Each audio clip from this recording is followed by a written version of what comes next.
Hello दोस्तों, fin techno में आप सभी दर्शकों का स्वागत है। आज की इस वीडियो में हम बात करने वाले हैं नीम करोली बाबा और उनकी चमत्कारी कहानी के बारे में। सन 1900 फिरोजाबाद, भारत। एक जमींदार के घर एक छोटे बालक का जन्म हुआ जिसका नाम रखा गया लक्ष्मण। उसके जन्म से पूरे घर में खुशी की लहर दौड़ गई। उनके पिता दुर्गा प्रसाद की उम्मीद थी कि बेटा बड़ा होकर उनका व्यापार संभालेगा, लेकिन जल्द ही उन्हें एहसास हो गया कि उनका बेटा अन्य बच्चों से अलग है। लक्ष्मण को खेलना कूदना बिल्कुल पसंद नहीं था। वह सदा हनुमान जी की भक्ति में लीन रहता। पिता को उनका यह व्यवहार बिल्कुल पसंद नहीं था। संत बनने की राह। केवल 12 वर्ष की आयु में लक्ष्मण ने घर छोड़ दिया और साधु बनने का निर्णय लिया। इसके बाद उनका जीवन पूरी तरह से बदल गया। वह एक साधारण बालक से एक महान संत बन गए, जिनका नाम आज पूरी दुनिया जानती है, नीम करोली बाबा। नीम करोली बाबा एक ऐसे संत थे जिनकी चमत्कारी शक्तियों ने लाखों भक्तों को प्रभावित किया। कहते हैं कि बाबा के पास ऐसी दिव्य शक्तियां थी जिनसे वे किसी भी बीमारी को ठीक कर सकते थे, यहाँ तक कि मृत्यु के द्वारा भी भक्तों को वापस ला सकते थे। कई लोग उन्हें बजरंगबली का अवतार मानते हैं। बाबा के चमत्कार, एक सच्ची घटना। नीम करोली बाबा के चमत्कारों की चर्चा उनके नाम से पहले होती है। एक प्रसिद्ध घटना के अनुसार एक दिन बाबा दाढ़ी बनवाने के लिए एक नाई के पास गए। बातचीत के दौरान नाई ने बताया कि उनका बेटा काम के सिलसिले में दूसरे गांव गया था, लेकिन अब तक वापस नहीं आया। यह सुनते ही बाबा उठ खड़े हुए। उस समय उनकी दाढ़ी भी अधूरी थी और चेहरे पर साबुन लगा हुआ था। वे कुछ ही मिनटों में वापस लौट आए। नाई को कुछ नहीं समझ आया, लेकिन उसने कुछ नहीं पूछा। अगले दिन नाई का बेटा वापस लौट आया और उसने बताया कि वह एक गांव में फंस गया था, जहां उसके पास घर लौटने के पैसे नहीं थे। तभी एक अजनबी, उनके चेहरे पर साबुन लगा हुआ था, उसे पैसे देकर चला गया और कहा, अपने पिता के पास लौट जाओ। यह सुनकर नाई समझ गया कि यह चमत्कार नीम करोली बाबा का ही था, लेकिन बाबा तो उस समय वहीं थे। ये कैसे संभव हुआ? टेलीपोर्टेशन एक सिद्धि। यह घटना को केवल एक सिद्ध पुरुष ही कर सकता है। इसे टेलीपोर्टेशन कहते हैं, यानी एक ही समय में दो स्थानों पर होना। वैदिक ग्रंथों में इसे सिद्धि कहा गया है, जो हजारों वर्षों की तपस्या के बाद प्राप्त होती है। वैज्ञानिक रूप से यह अभी भी एक काल्पनिक अवधारणा है, लेकिन बाबा के भक्तों का मानना है कि बाबा के पास यह शक्ति थी। पहला चमत्कार, नीम करोली गांव।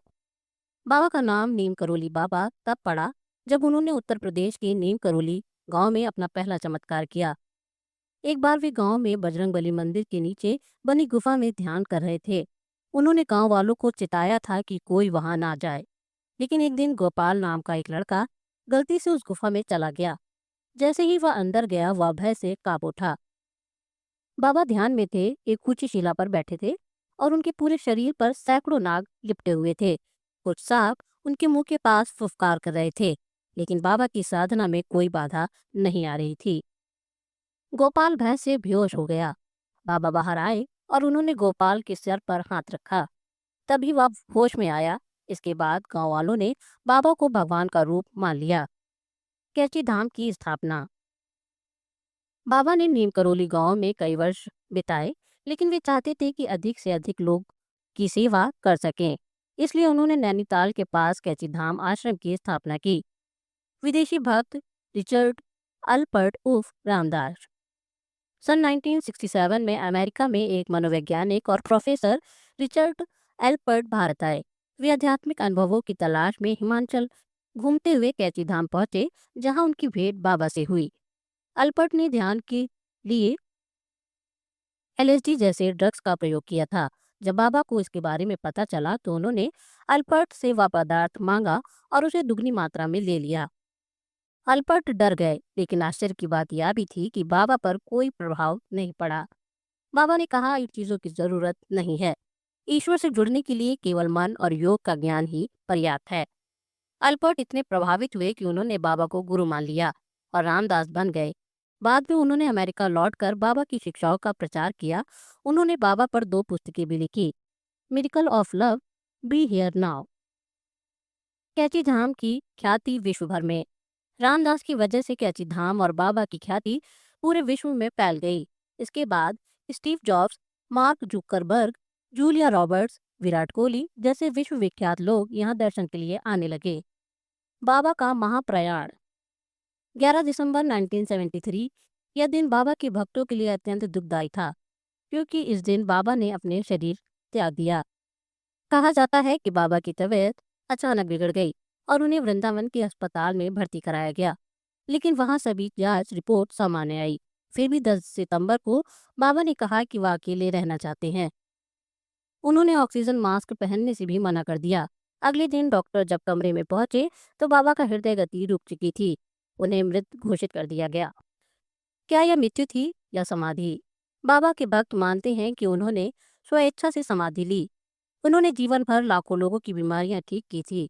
ऐसी मान्यता है कि उन्होंने सबकी पीड़ा अपने शरीर में समाहित कर ली थी। यही उनके शरीर की कमजोरी का कारण बनी। बाबा आज भी जीवित हैं। भक्तों का मानना है कि बाबा आज भी अपने भक्तों के साथ किसी न किसी रूप में मौजूद हैं। कई लोग ध्यान के दौरान बाबा के दर्शन का अनुभव करते हैं। क्या आप कभी नीम करोली बाबा के आश्रम गए हैं या आपने कोई चमत्कारी अनुभव किया है? अपने विचार कमेंट सेक्शन में जरूर साझा करें।